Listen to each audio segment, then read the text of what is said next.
afternoon, ladies and gentlemen. You have tuned into the Rebel News live stream on this, a Tuesday, July 13th, 2021. I'm David Menzies, and my co-host, what a pleasure as always. She is the she-devil with a sword. She is the Khaleesi of Northern Alberta. She is Sheila Gunn Reid. How you doing today, Sheila?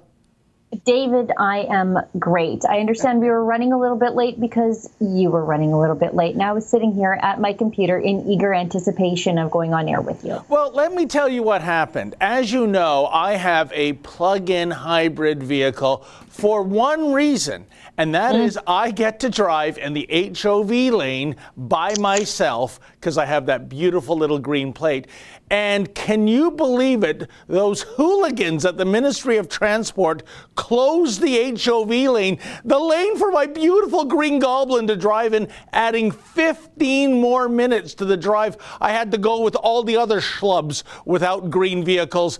And, it was just, listen, I was driving like Charles Bronson to get here on time, and I got here on time, and that's all that counts. So you can't blame me when my beautiful Green Goblin's lane is eradicated. That's all you save every day by driving around in that green indignity? Is 15 minutes? That's what your masculinity is worth for you? 15 minutes per day? For shame, David Menzies, for shame. No, wait a minute. From that point of the HOV lane, it wasn't the entire. So really, I'm saving a half hour. So each way, that's an hour. So an hour a day times 5 times, well, you do the math. Well, don't do the racist math, folks, that we have in Ontario. Don't do the colonialist white supremacy math. Think of some kind of diverse math to do, and you'll find that this saves weeks off my commute every year, Sheila Gunn Reid. I know it's not on our list of things to talk about, but I do kind of want your insight into this like colonialist racist numbers thing, because call me crazy, outside looking in, I thought that many parents who were supportive of another candidate through their support behind Doug Ford once she was sort of knocked out of the race because they didn't want this social justice mumbo jumbo shoehorned into the education system. And yet, here we are just a little while later. What is Doug Ford doing in the education system that former Liberal Premier Kathleen Wynne wouldn't be doing? Oh, Sheila, even worse. And I'm glad you brought up that topic. I actually went to the Ministry of Education website to look at the math curriculum on the insistence of somebody that told me to do so. And I went through it, and I cannot find anything. Of course I can't find anything racist or colonial or white supremacy. It is mathematics. Sheila, there is no nuance in math. Now, if we were talking history, of course there's nuance there. And as the saying goes, history is written by the victors. If there's political science, yeah, there's nuance there. 2 + 2 = 4. It always has equaled 4. It always will equal 4. This is absolute nonsense. And then I heard, the Minister of Education, Steve Lecce, who stole the nomination, by the way, I should say, and we were there to cover it for Rebel News some 5 years ago for the King Vaughan riding. What I've been told is, don't blame Steve. It's the bureaucrats that have been coming up with these policies. And I'm going, what? If you're the Minister of Education, you're the minister. You tell the bureaucrats to go where, Sheila, because the buck stops at your desk. And for Ford not even to weigh in on this. So, I mean, we have Premier Ford being led around by the nose by the unelected, unaccountable health bureaucrats in this province, saying, oh, golly, folks, if I had my way, I'd let you eat and watch the Euro Cup indoors, but I can't. And then we have Lecce being led around the nose by the education bureaucrats on such an outrageous thing. And I can tell you, I know people that have come from third world nations, Sheila, that have ended up on Bay Street, that have ended up in science jobs, technology jobs. You go and ask them, is mathematics racist? They would laugh in your face. They have embraced a discipline that's allowed them to achieve wealth, to live the Canadian dream. And they have a bunch of yahoos, to use the Premier's term, in the education bureaucracy going, oh, we got to get rid of this colonialism. We got to get rid of this white supremacy. We got to get rid of whatever they're coming up with. Here's my question, and I've read all the media articles about this, Sheila, and I want to ask you. Give me one example in mathematics. I don't care if it's arithmetic, subtraction, multiplication, calculus, you name it. Give me one example of that equation being something born out of colonialism or white supremacy. Just one. I haven't found it yet, Sheila. Well, what are they going to do now? Like, first of all, and I know we've got some housekeeping things that we should get rid of about where we're streaming and how to support the work that we do. But while this is on the top of my mind, and I realize I already have gotten us all off track, but you know who's really benefiting from all of this? Oh, China. I never even went there. You're right. You're right. They're cranking out well-educated kids while we are telling kids, oh, no, the question about one train is going 60 kilometers an hour towards Toronto and another train starting in Sudbury is going 20 kilometers an hour towards Toronto. Now we in the Western world have to say, no, sorry, it's not trains anymore. One BLM march is starting at Queen's Park, and when does that run into the gay pride parade that is beginning at, I don't know, where's that park where everybody sleeps in the park against the rules? Oh, Trinity Bellwood? Trinity Bellwood. This is the sort of math questions now that we have to ask kids to avoid, colonialism. I don't understand any of it. I have no idea. But what I do know is China's going to laugh all the way to world domination. Well, maybe you've stumbled across the answer. I am almost certain trains must have been invented by white supremacists. I mean, how else could you explain it? But on the issue of China, yes, we're putting them at a competitive advantage because in addition to this rubbish about math being racist somehow without a single real example, they're getting rid of the streaming system here too, Sheila. So it used to be the really smart kids, right? You'd put into, I think back in the day of when I went to high school, I think it was called level 6. The regular level was 5. So there was level 6 math and there was level 6 English. And for good reason, because these kids, Sheila, if they're with the average kids, they're getting bored to tears, especially when they get it. They know as much as the teacher, if not more. And when the regular kids are putting up their hands saying, I don't understand it, it's no fault of them. They're just not, so math in tune. I mean, listen, I failed grade 11 math, okay? So it's not like I'm a mathematical genius, and I didn't go crying about it and curl up in the fetal position. Math by the time I got to grade 11, it wasn't my thing.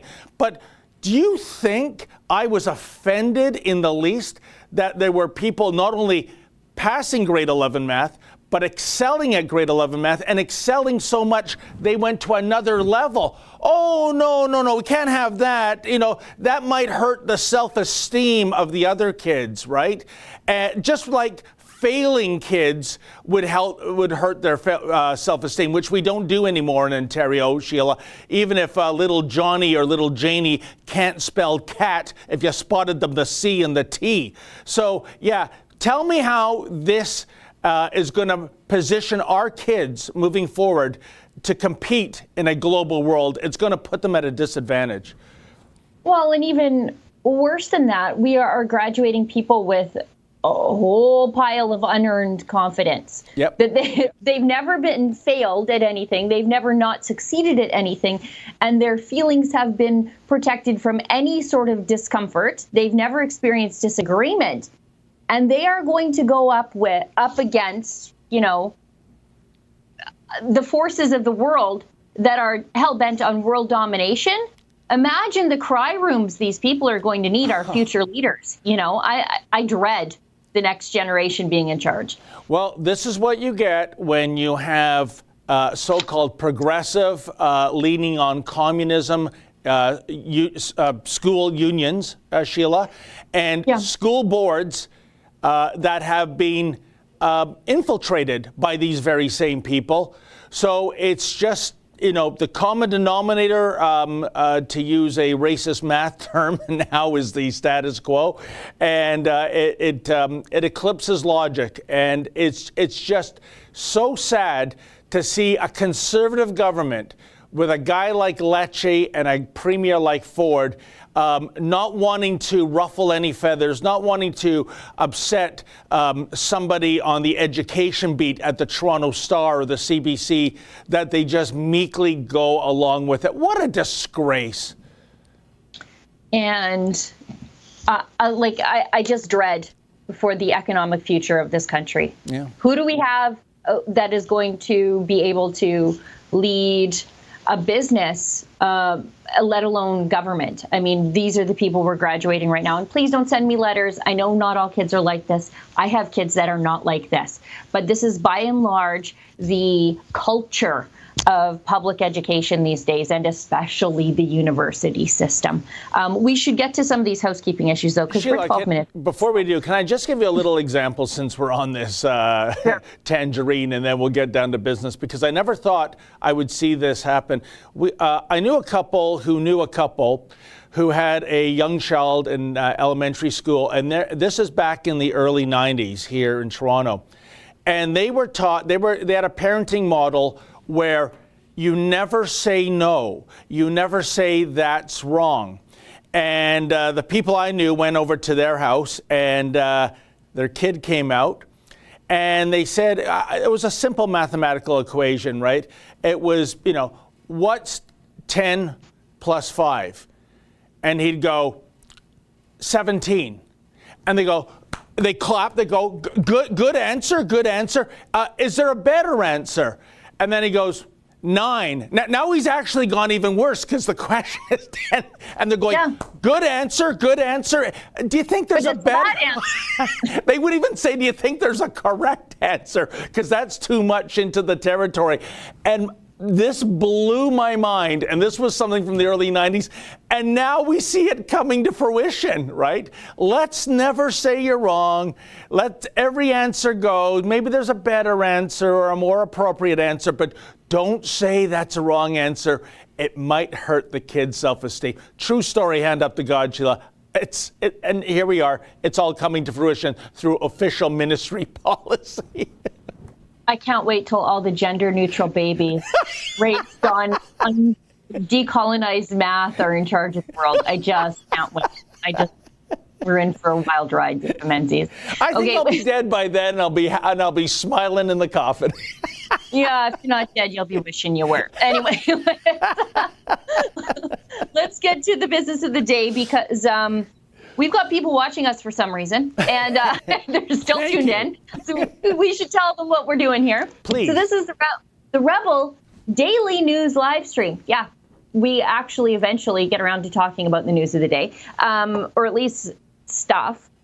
We used to stream just on YouTube and just on Fridays. But then the pandemic struck. There's more news than ever, more things to talk about. Things are changing all the time. And you know what? We were grounded from travel, and a lot of our people who normally watch us, they were stuck at home too.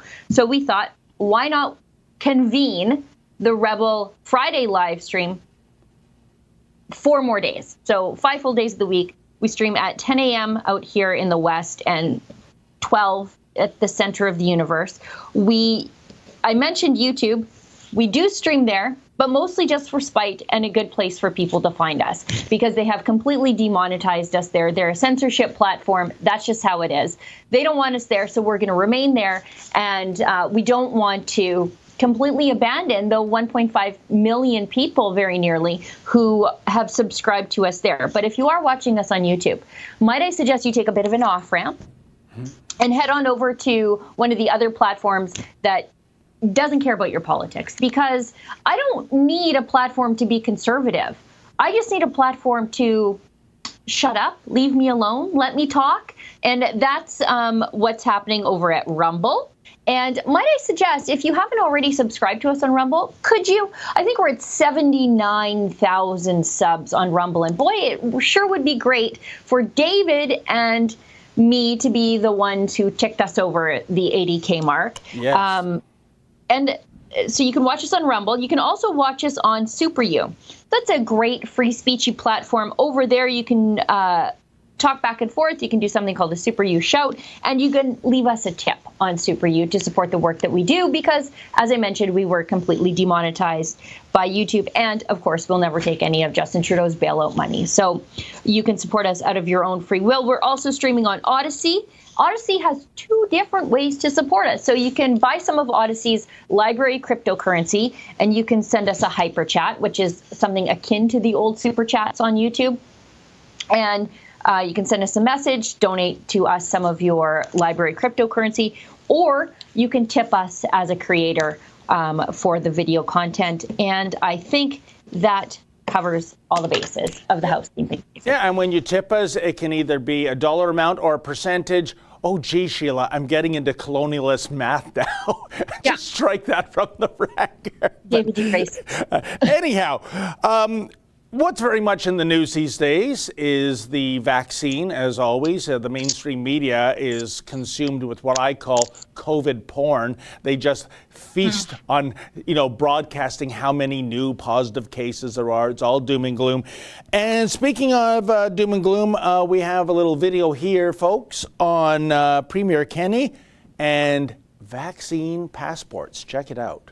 What's your position on vaccine passports for those individuals unwilling to be vaccinated? Opposed, and we've been very clear from the beginning that we will not facilitate or accept vaccine passports, and that in fact we regard, I believe that they would in principle contravene the Health Information Act and also possibly the Freedom of Information and Protection of Privacy Act. We also amended the Public Health Act to remove the 110-year-old power allowing Alberta to force people to be inoculated. So these folks who are concerned about mandatory vaccines have nothing to be concerned about, and there will be no vaccine passports in Alberta. And will the provincial government act on behalf of Alberta citizens if the federal government seeks to impose such restrictions? Yes. Am I too cynical these days, Sheila, whenever I hear a leader saying, folks, you have nothing to be concerned about? Well, you know what? I'm concerned. Yeah, my heart starts racing, right? Kind of like the captain of the Titanic saying, we're taking on a little water, but relax, we got the band playing some swinging tunes here. Sheila, what's your take on your premier? Well, first of all, I think I was having some audio problems, but Justin, does it sound like it's been fixed? Did I fix it? Yes. He said it sounded fine, but obviously he noticed. So I had the wrong mic talking to the wrong piece of equipment, but I fixed it.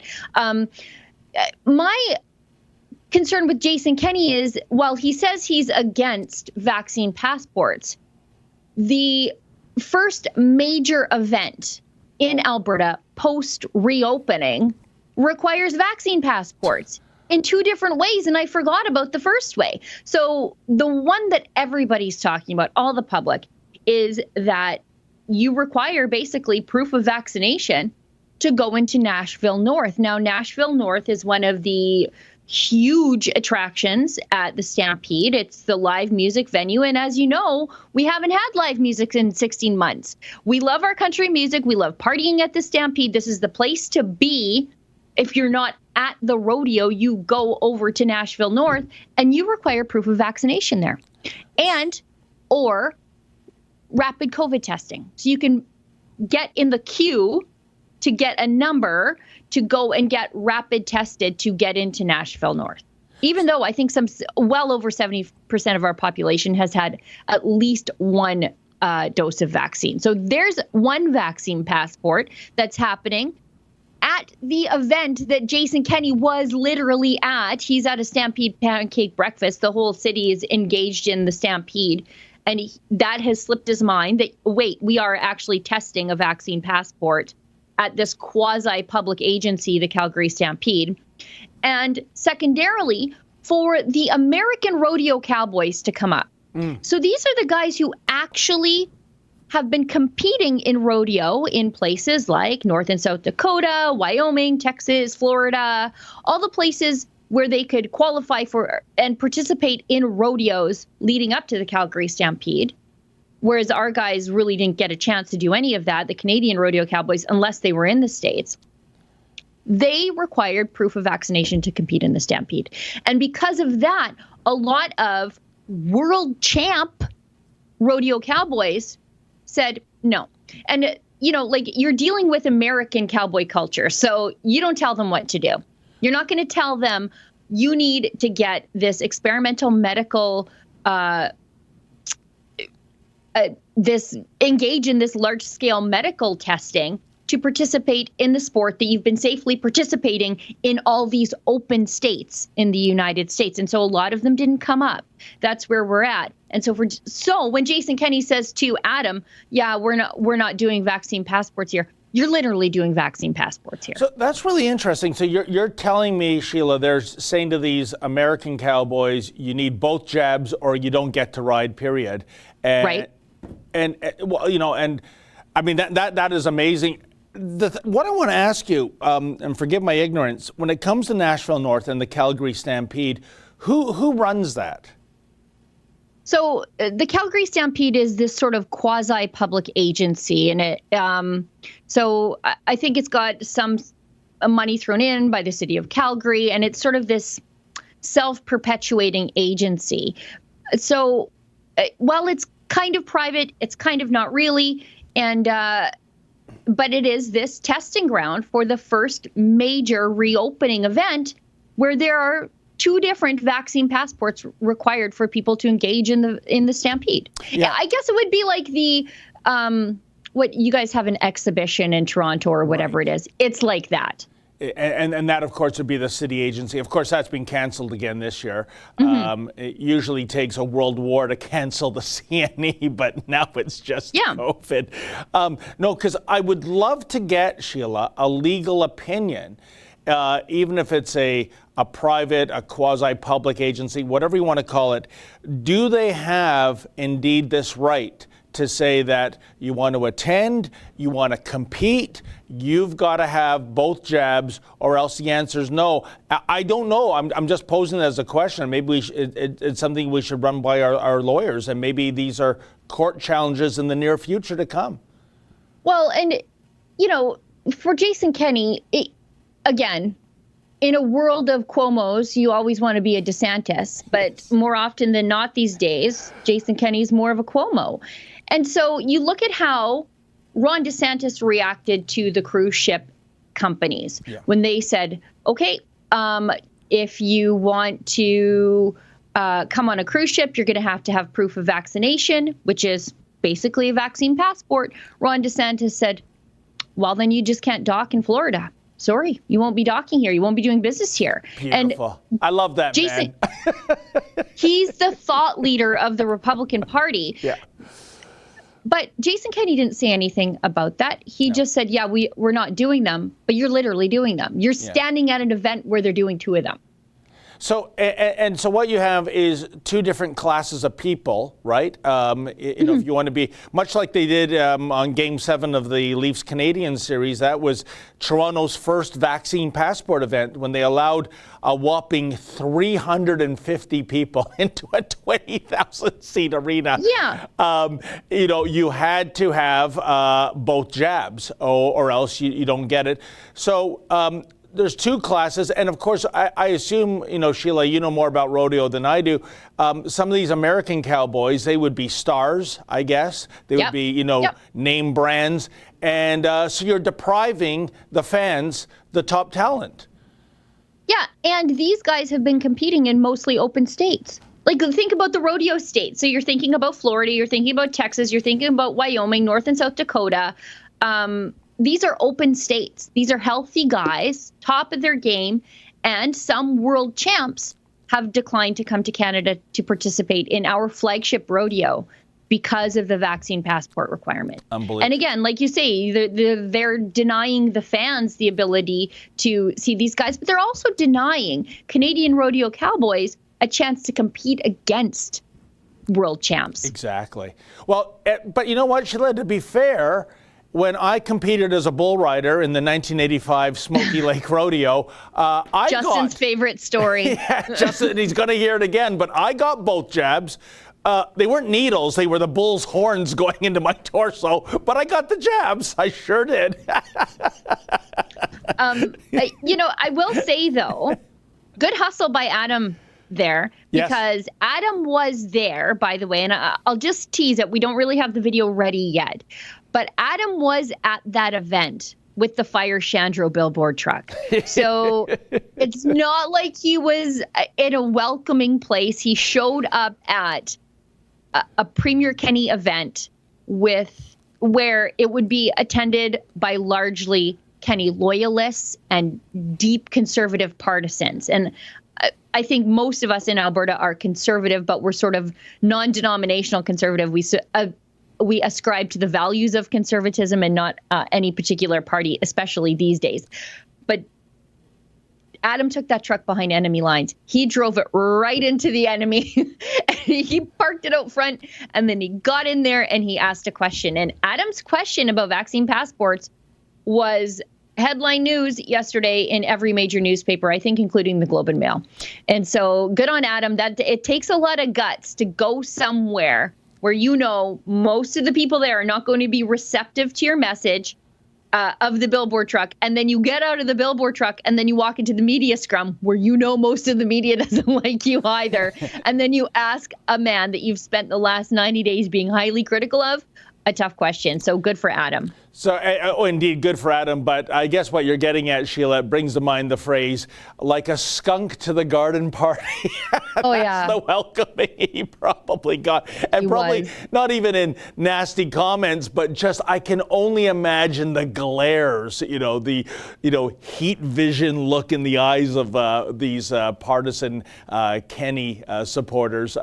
But you know what? Before you go on, I just saw a little clip of it this morning. I was watching through it. Kean 2, Adam's videographer, was there with him. And he wisely zoomed in on Health Minister Tyler Chandro's face. Oh. As he knew he was the next guy to get a question from Adam. And you could see, the gulping. He zoomed in on his throat, and you could see the serious gulping of the health minister, knowing he was next. Oh, if I'm Chandro, I'm pretending I just came down with laryngitis. Can't talk. Sorry. Oh my goodness. Well, we have some chats, I understand, Sheila. You know what, though, Justin? I know you really want us to get to some chats, but I think we should talk about the audiobook first. Oh, right. Yes. For Unsporting. And this is brand new. For those of you who spend a lot of time in the vehicle, like me, because I'm literally an hour from civilization most days. And now that things are open back up, I'm driving kids around. And so I'm in the car a lot for work and otherwise. And for me, I just don't like the snap track country music that infests the radio station. So I like to listen to podcasts and audiobooks when I'm in the car. And if you're like me, I've got great news, because if you go to unsporting.com, we've got the audiobook for Barbara Kay's new book is ready to go. So let me just minimize that. So by Linda Blade and Barbara Kay, our brand new book, Unsporting: How Trans Activism and Science Denial Are Destroying Sport. And this is near and dear to my heart because I have a daughter who plays rugby. And so you can imagine what it would be like for her to be across from a 15-year-old boy in the scrum. And I know there are a lot of parents out there with daughters like mine who've worked really hard at their sport, and they could have opportunities stolen from them by boys. Perhaps mediocre boys who would get a better shot at success playing against smaller girls. But anyways, you can get the audiobook available at unsporting.com. It'll click you through over to Amazon. Get it there. Isn't that great? It is great, Sheila. And you know what? You know what I love about that book? It's the subtitle, How Trans Activism and Science Denial Are Destroying Sport. And just to dial it back to what we opened with mathematics being racist, This is what it is, isn't it? It's about denying science because you don't want anyone to have hurt feelings. And as a result, you have boys and men competing against girls and women in a dangerous kind of sport, like a contact sport, such as mixed martial arts, judo, what have you, wrestling, cleaning the floor, of course. You have men who are the worst of the worst, rapists, pedophiles, serial killers, saying, you know what, I'm a chick. I want to go to the Kitchener Institute for Women. Yes, boss, no problem. No hormones, no surgery, nothing. Just I identify, and we don't want to hurt his feelings. I mean, who's kidding who? Whether it's inmates transferring into female jails, Sheila, or males competing with females.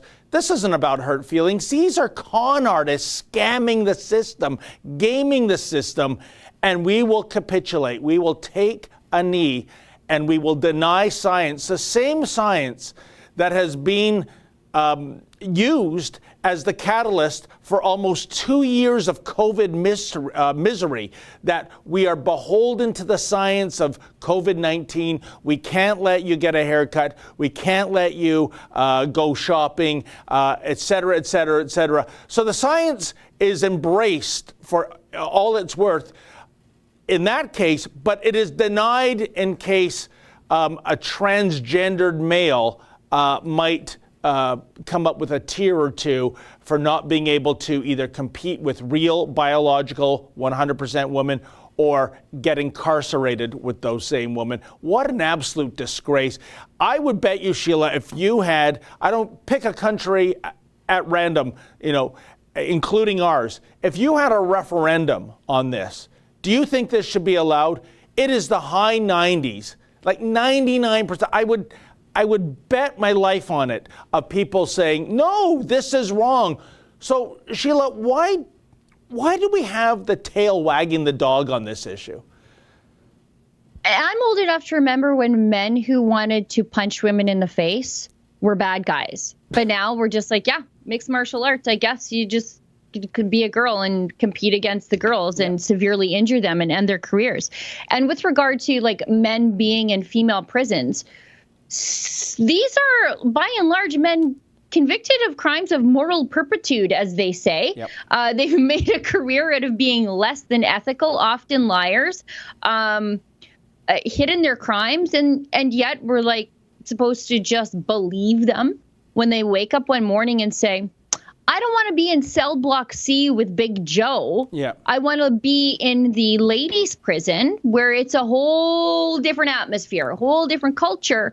And there's arguments to be made for and against that. But typically the crimes women commit are not the same crimes that men commit. And so their prisons are much different.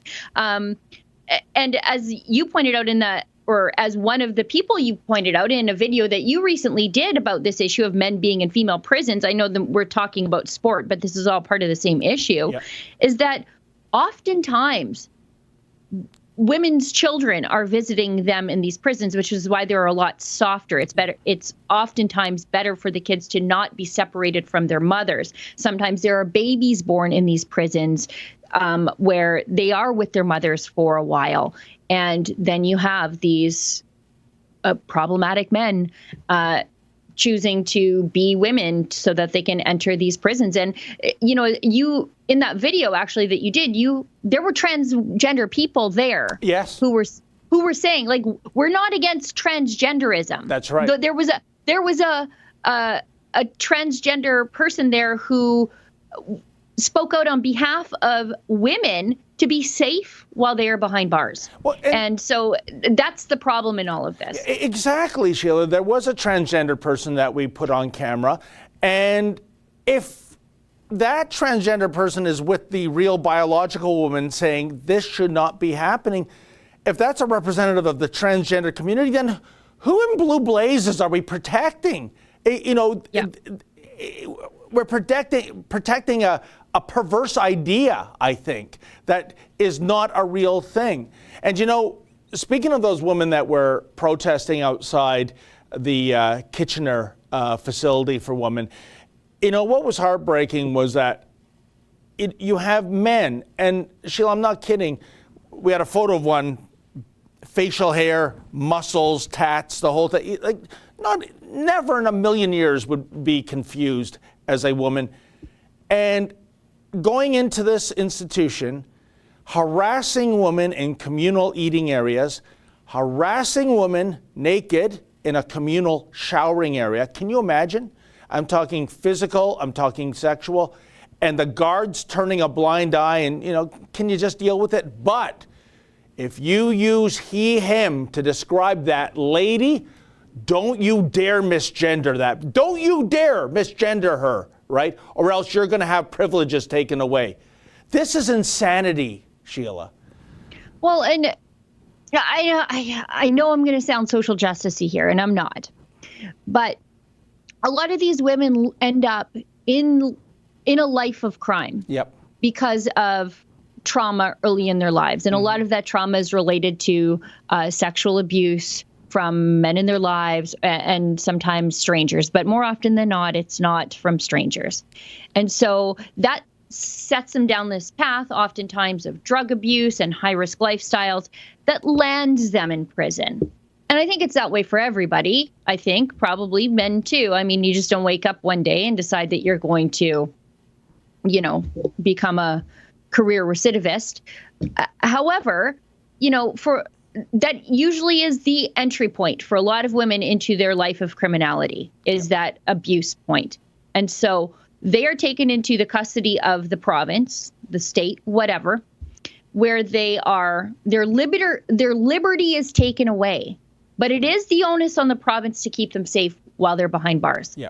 And then they re-expose them to the trauma that landed them there in the first place. You're 100% right. And many of these women would be highly susceptible to a predator coming into that, because many of them have grown up their entire lives living with a predator situation. And the other thing too, Sheila, you talked about the liberty being taken away. This is what the most perverse thing is about the idea of sending biological males to serve time with biological females. The most fundamental human right, bar none, is freedom. Wouldn't you say? Yeah. It is freedom.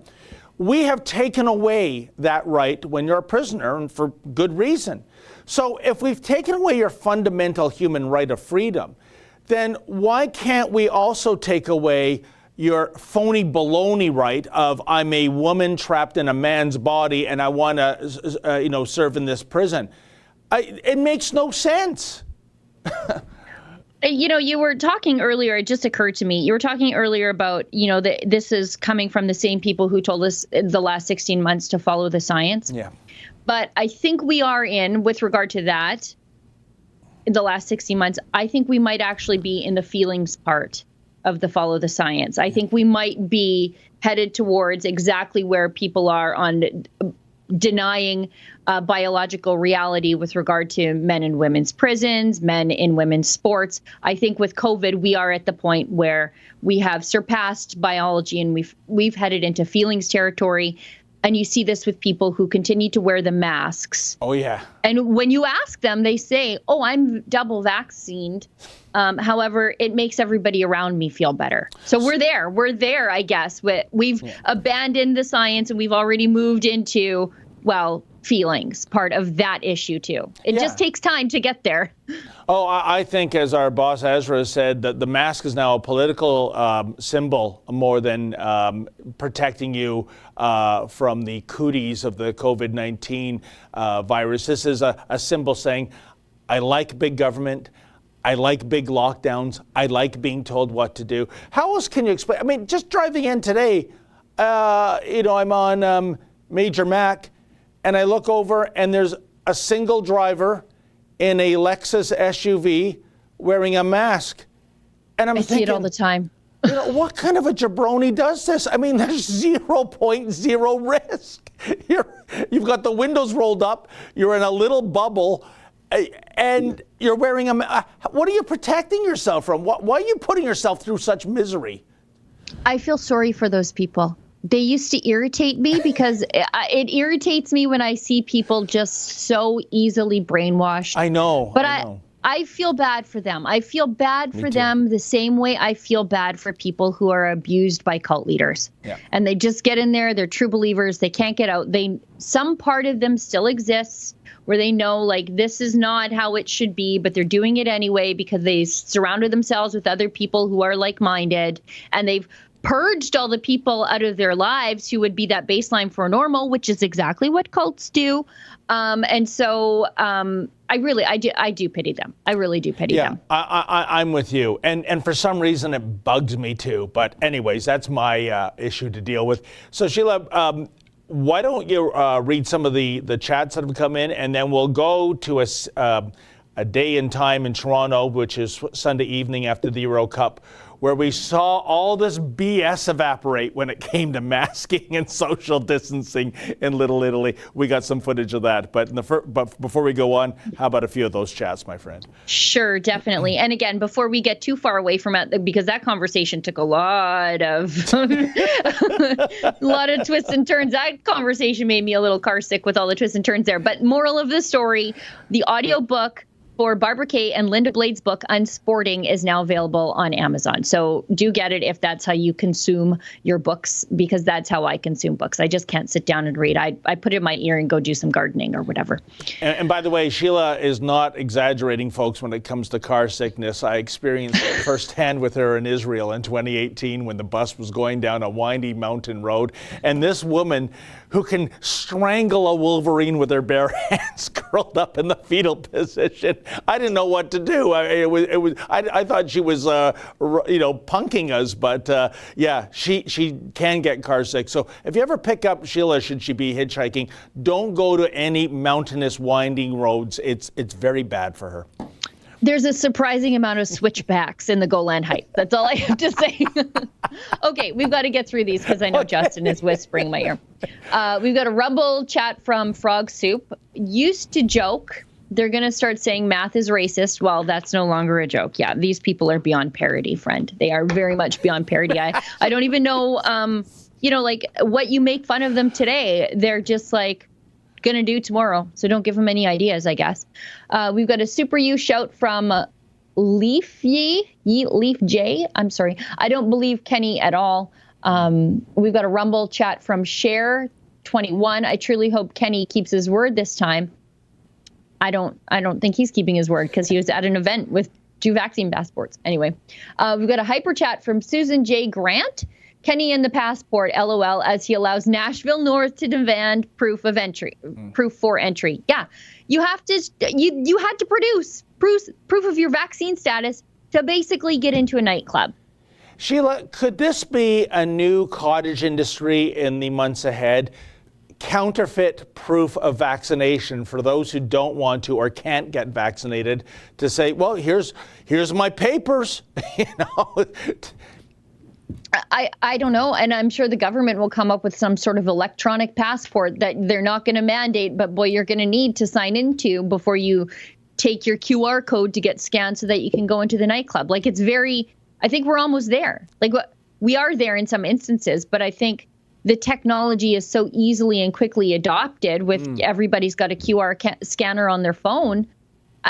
I mean, we're literally half a footstep away from all of this. You know what? Forget about phones. Why don't we go all in, Sheila, and get some QR code tattooed on our hands so we're just scanned like that?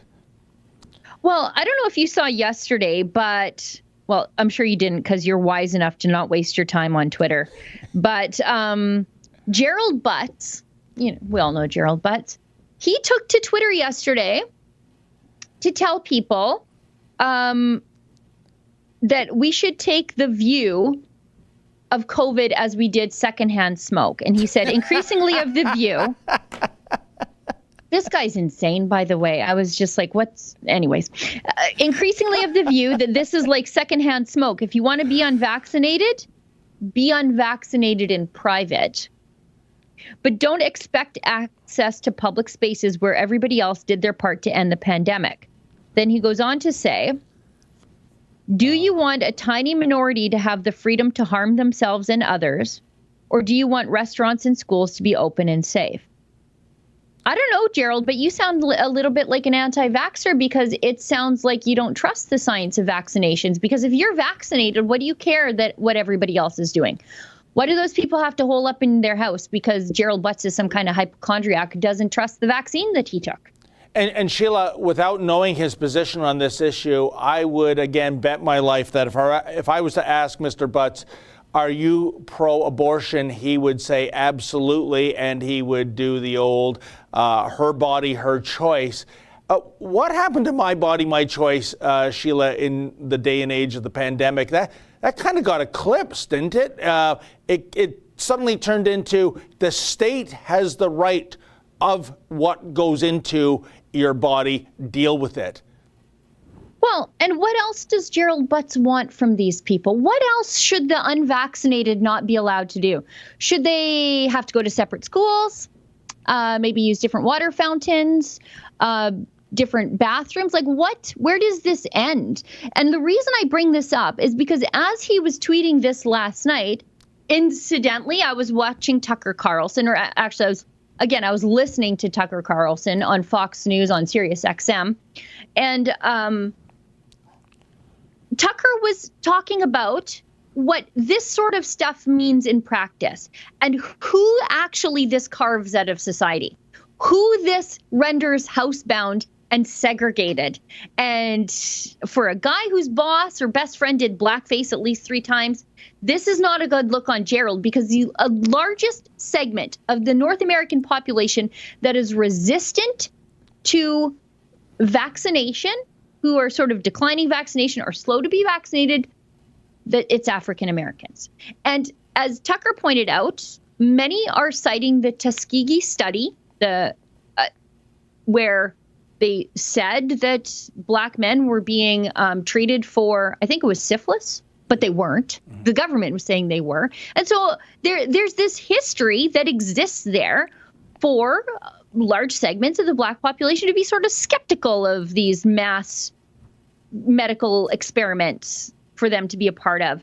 And so the point of that is, if Gerald really wants unvaccinated people to stay home, that might actually be systemic racism. Yeah, and you know, Sheila, it's funny when you were saying earlier about what is the future going to entail, separate classrooms, separate drinking fountains for the vaccinated and the unvaccinated. To bring race into the equation, this is apartheid, which the left... I called it medical segregation. Yeah. You know, and which the left, rightly, was against decades ago in terms of making South Africa a pariah on the world stage. And now this is something to be championed. But it's not race, it's vaccination.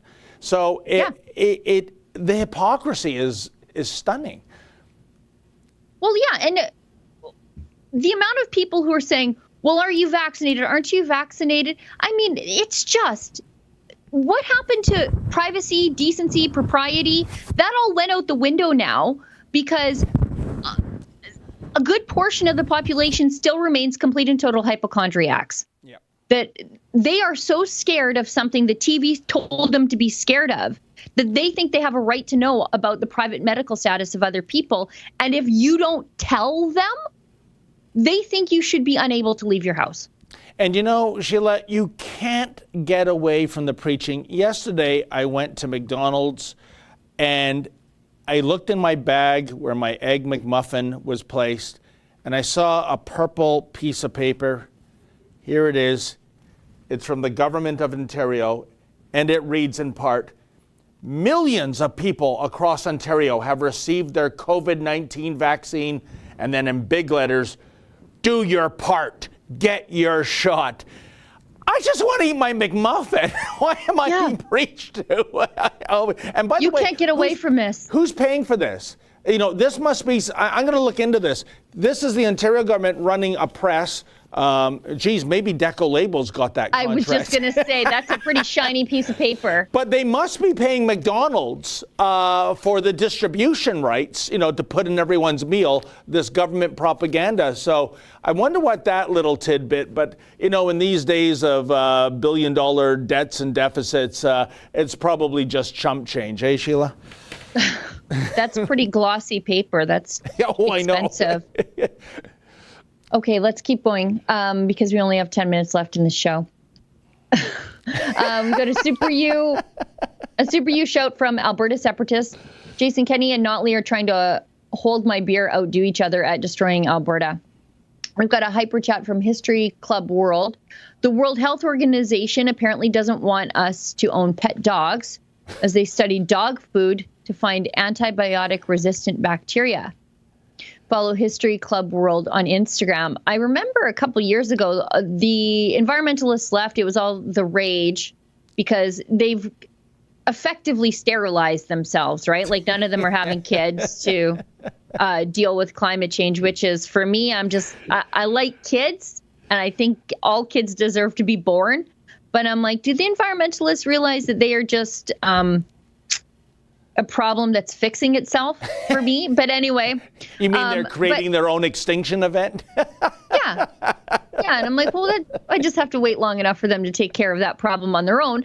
But since they've effectively sterilized themselves, now they've moved on to making sure that they can't even pass that misplaced maternal and paternal instinctual love onto a poor animal that they're probably malnourishing with vegan food. They were saying, no, this is actually how much your dog costs the environment. This is the carbon emissions associated with Rover or Morgie under my desk. And, thanks, Justin. That was pretty quick. That was great. So, isn't he amazing? And so I guess my point is, History Club World, that naturally that's the last catastrophic thing that they fear-mongered us on, climate change, and that'll come back around.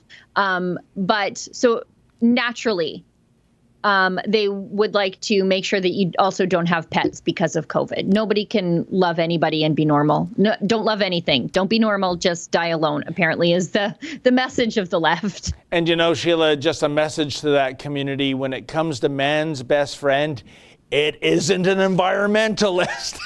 Sorry. No. We've got another hyper chat from History Club World. Rebels should try to get their books into local libraries. That way more people can have access to them. And Sheila, I bet you could win in a boxing match against every employee of the CBC. I'm small, though. I'm ropey and fast, but I'm small. Follow History Club World on Instagram. We've got a Super U tip from Annalisa. You tipped us $10, and I know. Thank you. That's a token of your love and affection for David Menzies.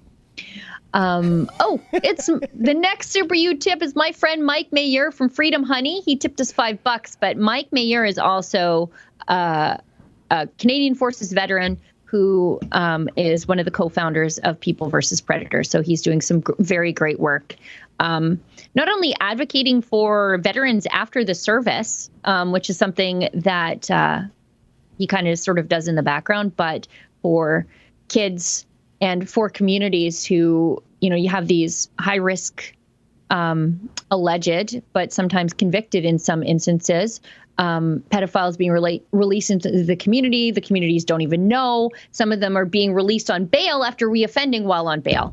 And so Mike and his friends at People versus Predators work very hard to first alert communities, but work to have those bails revoked. While in Alberta, we imprison pastors for preaching. Amazing. Super U from Annalisa. She says, I worked with a few people who think Trudeau and Jagmeet Singh are caring people. Oh, puke already. We've got a Super U shout from Mike Mayer from Freedom Honey. The leftist media is trying to blame the unrest in Cuba on COVID and not communism. Thanks, Mike and Pedro. I thought that was really funny because I saw the Biden administration tweet out that this is about access to vaccines and blah, blah, blah. And they're literally holding flags that say, like, no communism. And they're, like, chanting for liberty. And the Biden administration's like, we've got to get them access to vaccines. No, it is amazing how the mainstream media is dredging up political science people at universities, Sheila, to blame this Cuban situation on, because of COVID, that's hurt the embargo. Tourism, and the embargo, the decades-long embargo. And if we didn't have this time, this communist island would work. Yeah.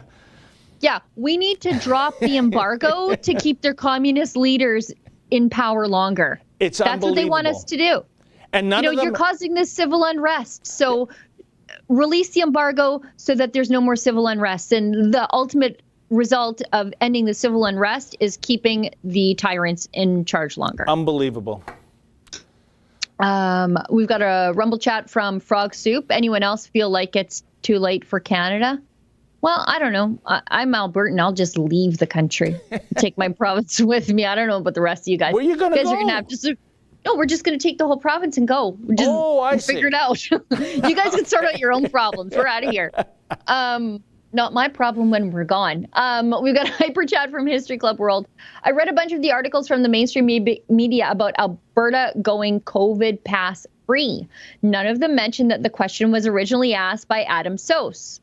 It's true. They were just like, a question was asked. Like, they didn't say, oh, that really good question that we all wanted an answer to, that we were all too scared to ask about, was asked by the rebel reporter that we like to say isn't a journalist and that we would love to have kept out of our press scrum in the first place. Also thoughts about the Cubans trying to buck the communist government. I think we just covered that. We've got a hyper chat from Juice Moose. I laugh when I see one person alone in a car unmasked. That's like living alone, wearing a condom to bed when you're alone, and I'm immunosuppressed. That's a great analogy, actually. It's kind of funny. I feel so bad for them. I used to get annoyed. My daughter would be driving because she has her learner's license, and I would use the button when she's driving and roll down the window and yell at cyclists. And so they think she's doing it. And I'd say, hey, do you know you have a mask on outside? And she would just be like, oh, Mom. And, I wasn't trying to be mean. I just think I thought maybe sometimes they forget that you still have a mask on your face and you're riding a bike. Yeah. But I just stopped. I am just full of pity for them now. I see that often too, Sheila. Yeah. Also, why have kids if you can't embarrass them when they're older? That's true. We got a Rumble from MVP. We are headed towards a Minority Report level of surveillance. Yes. Did you see that yesterday? That the Biden administration wants telephone carriers to monitor your text messages for COVID misinformation. Wow. That's insane. That is literally insane, but also frightening that they have that capability, which means they're probably already doing it. But wait a minute, Sheila. Why just text messages? Let's say you and I are having an old-fashioned telephone call, and we're talking about COVID, and suddenly the operator goes, excuse me, Sheila Gunn Reid, I didn't like what you said about the virus there. I'm terminating this call. That's what this is about. You know what? Why not, if we're standing outside having a beer around the fire pit and I say, you know what, I'm not so sure if I like these vaccine passports. Why not just have a satellite shoot a laser beam into my brain from the sky? Why not? What the heck? Why not, right? Cover all the bases. Okay, we've got a hyper chat from Susan J. Grant. Did I see that Quebec has exposed people's privacy with the QR code not being secure? Oh, I don't know about that. I'll have to ask our Quebec-based reporter, Alexa, but no surprise there that they couldn't protect your private information because apparently no information is private anymore. You have to tell strangers on Twitter whether you're vaccinated or not. That's just how they are now. Oh, people are so virtue signaling and crazy that they're putting it in their Twitter bios where they're like, so-and-so double vaxxed, blah, blah, blah. And I'm like, why don't you just put David vasectomy Menzies or you know what I mean? When we're talking about our private medical information, why not? What's the difference? Sheila, high blood pressure Gunn. This is where I'm at. Super U tip from Fraser McBurney, Phrasebo, gives us $10. sorry, I can't see over my own camera there. Any thoughts on the arrest of Tommy Robinson today? I didn't hear about that, but I'm sure Ezra is going to likely be all over that. If it happened just before we went on air or in like the hour before, Justin says he hasn't seen anything yet either, so I can either confirm or deny that. But usually in the hour leading up to going on air here for the live stream, I'm sort of reading the news and catching up and making sure things don't go to hell in the hour that I'm unavailable. And I think we're all caught up on the chats. Maybe we want to go out on a video, David? Maybe? Yeah, how about that, folks? Instead, we have one more tip for $2, evidently, Sheila. Oh, my phone says it's not connected to WhatsApp, so let's just. Oh, well, everybody is somebody. So apparently it's from someone nobody, which I disagree. Everybody is somebody. Don't spend my tip in one place. We won't. We won't. We'll sprinkle it around. Yeah, why don't we go out on a video? Maybe the one from the Euro Cup? That's right. On Sunday, Italy defeated England for the Euro Cup on penalty kicks. By the way, soccer's got to change that. That is a despicable. I mean, every 4 years there's a Euro Cup or a World Cup, and then suddenly in the championship final, can we hurry this along and end the game? I mean, can it be like hockey that you go to quintuple overtime if necessary? You play till you drop. I don't get it. Anyways, here's the deal, folks. I don't care if you're a fan of the Azzurri. I don't care if you're a fan of soccer. But Mocha and I went down to Toronto's Little Italy, and wow, did it ever feel so normal circa 2019. Check it out. David Menzies here in Toronto for Rebel News. Well, let me tell you, folks, it is a huge celebration here in Little Italy. The Azzurri have won the Euro Cup. The cup is going back to Rome. And people in the Little Italy district of Toronto, well, you know what? They are partying like it's 1999, or for that matter, 2019, you know, when we could congregate, when we could gather in crowds, when we didn't have to wear face diapers. And wasn't that something from Wembley Stadium, where you saw the stadium jam-packed with fans without wearing their masks? Incredible. Hey, guys, how you doing? Italia! Italia! Italia! Italia! Doug Ford's a fraud! You know, sir, Doug Ford and Mayor Tory, they don't want you to be congregating here today. What do you think about that? Doug Tory and Trudeau! The rest of Premier Ford wants you to go back to your basement and bake a cherry cheesecake. I'm gonna tell Premier Ford, you!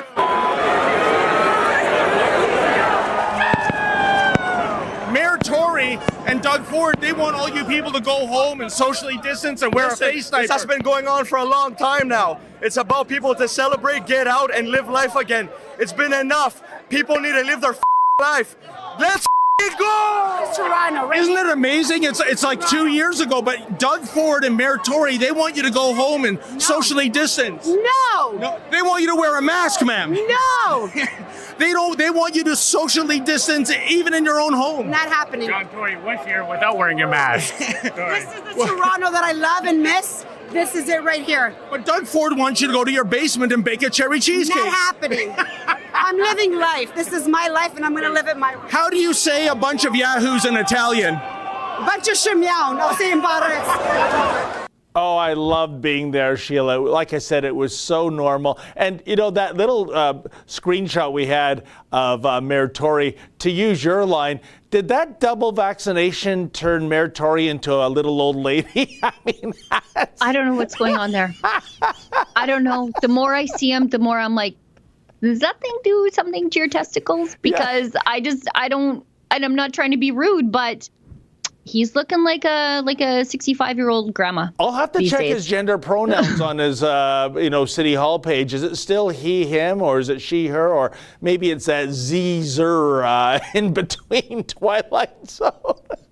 I don't know what's going on there. The hair salons have to open back up in Toronto. That's all I know. That's all I know. I think they are. You know, there's no excuse anymore. Oh, so he's choosing that.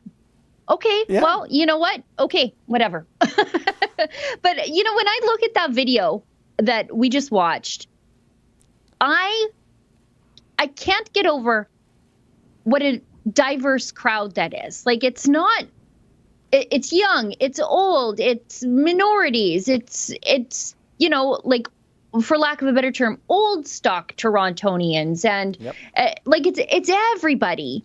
And I look at that and I think, well, where's the politician to get in front of that parade? Because all these people are united against the lockdown. They just want to go back to normal. They want to live free. That's a pile of votes that should be harvested by a conservative politician who should communicate the idea of freedom to people, and they're being largely ignored or punished by conservative politicians. Like John Tory, I guess he claimed to be conservative at one point. I don't think he's there anymore. I don't even think he would say that about himself anymore. Doug Ford, he ran as a populist conservative. Where's that guy? This is a whole enormous swath of people who just want to go back to life as normal, and they don't have a leader who's marching in front of their parade. And also, Sheila, not that I wanted this to happen, but why isn't this mass gathering being violently shut down? Or does this fall into the realm of a Black Lives Matter protest, a pro-Hamas protest, a pro-Tamil Tigers protest, all of which have taken place at the forbidden zone of Yonge Dundas Square? But if you protest the lockdowns, as we've documented since January, you can expect to be violently taken down. Now, like I said, I am so happy the cops didn't lay a single charge there. But if we're being driven by the science, well, what's the difference between a pro-Italy victory celebration and people protesting the lockdown? There is no difference. It's a mass gathering, but some mass gatherings are more equal than other mass gatherings, to use a George Orwell quote. Well, it's just like how math is colonial or something. Like, it's just the politics dictate the outcome here. And like you, I'm very glad that the police took a very hands-off approach. I think maybe based on the amount of alcohol consumed, it was probably a good idea to not start ticketing people or try to send people home or break them up, because I think it would have turned kind of ugly. So good for the city of Toronto that they have a glimpse of normalcy. Yeah. And I think, unfortunately, for the politicians, people see that and they're going to realize that they should have more, that they don't have to live the other way. If what happened the other night was perfectly fine and everybody let it be, and I'm glad to hear that, why can't this be every day? Well, that was several hours on a Sunday evening, Sheila. Now it's Tuesday. If we go to Trinity Bellwoods, if you're not a homeless camper, you have to remain in your spray-painted social distancing circle or get an $880 fine, and people are still sitting in those circles. And you know what else I noticed when I was watching that video? The amount of people who are just packed. Yeah. Just packed onto those patios. Yeah. And apparently that's safe, but having people sitting indoors spaced out at tables, that's a catastrophic super spreader event. Like, and Sheila, how does that make any sense? And that was a tragedy that, as of Friday, the indoor dining can resume. Why couldn't they have moved that to starting on Sunday, right? Yeah. Because as much as the patios were packed, when you looked inside the interior of these restaurants, it was a ghost town. They weren't allowed to have a single customer sit indoors. And to have the restaurants up and running for the Euro Cup final would have been a bonanza for them. And we're just talking 5 days ahead of schedule. But I guess the Wuhan virus, it's got a calendar watch. It's not ready to lay back until Friday, so we couldn't have the rule relaxed on Sunday. Again, what a disgrace for a premier that ran on Ontario open for business. I agree, David. Now, I think we still have one Super U tip from, I think this is Yorgi, or maybe is it John Yoga? Okay. Is this you, John Yoga? You gave us $2 and you say, hey, Sheila, hey, David. Appreciate that very much. Every little bit helps. And glad to see that you're watching us, John. You're a regular viewer and a regular supporter. Well, that is fantastic. And I guess that wraps up the show. I guess we're 10 minutes over time. So my thanks to Mr. Producer, of course, you, Sheila, and all you generous donors. We really appreciate your contributions. We'll see you on Thursday. Tomorrow, the big boss man, Ezra Levent, will be in this chair. And in the meantime, stay sane.